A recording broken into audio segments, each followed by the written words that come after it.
Aš Laukių ąžuolas iš Lietuvos. Užaugau Žemaitijoje, Skuodo rajone, mažame Rukų kaimelyje. Ilgus metus stovėjau čia vienas, tarsi pamirštas ir nepastebėtas.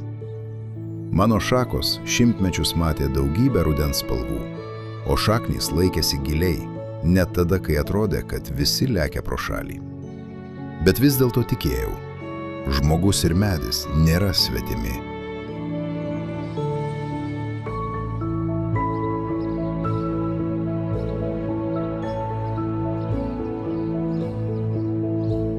Ir pamažu žmonės vėl pradėjo ateiti pas mane. Atsiremti, prisiglausti, patylėti. Tarsi širdis ieškotų šaknų, tarsi dvasia ilgėtųsi lėtesnio laiko, tarsi gilumoje žinotų, čia tikra, čia namai.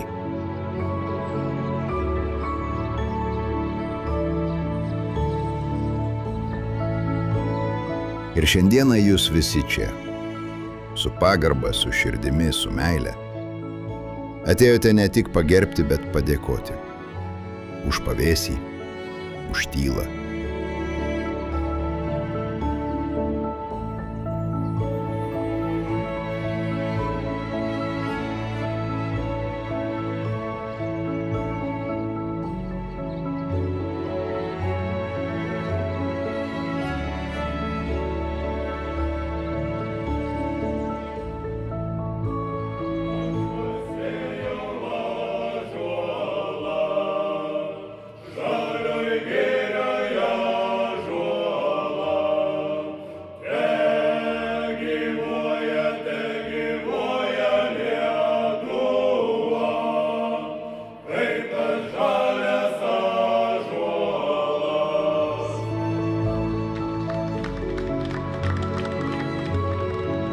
Jei jaučiate, kad net užmiršti dalykai gali atgimti, jei tikite žmonių gerumu, padovanokite man savo balsą.